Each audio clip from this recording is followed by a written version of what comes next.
In the medieval towns of Europe, justice wasn't hidden behind walls. It stood in the open air. On wooden platforms. Beneath the eyes of the crowd. They called it justice.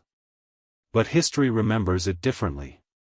These were punishments not to kill, but to humiliate.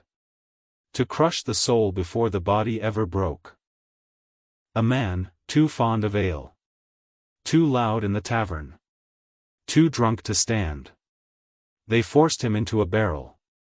His head, hands, and feet poking through holes. They called it the drunkard's cloak. He was paraded through the streets. Mocked, spat on. While laughter echoed louder than his shame. For one day of drunkenness. A lifetime of humiliation. They said she spoke too freely. That she was a scold, a woman who wouldn't be silent.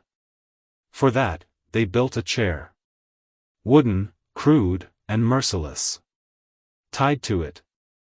She was lowered into the cold, filthy river again and again. Until her screams became bubbles.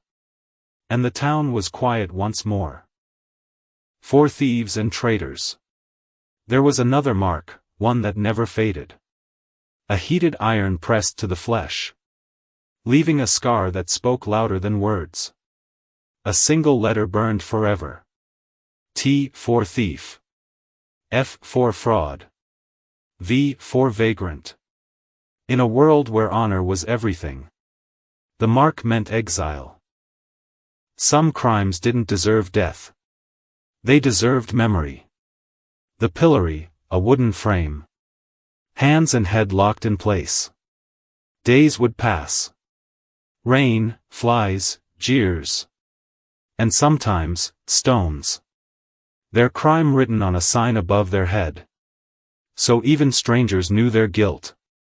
Punishment wasn't just pain. It was the gaze of others. The post stood in every town square. A reminder that law watched everyone. Men and women alike were tied.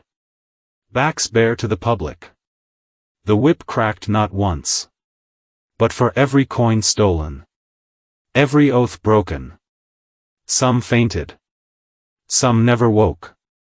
The sound of punishment was the town's heartbeat. By the 18th century, the world began to change. Whips, stocks, and stools disappeared. Replaced by walls and silence. Prisons took their place. But the idea, the hunger to see someone suffer, that never really died. It only found a new stage. A new audience. And perhaps, a new name. Justice. History is not only written in books. It is carved in scars. Whispered through the laughter of the crowd. And buried beneath the silence of time. These punishments are gone. But the eyes that watched them are still within us.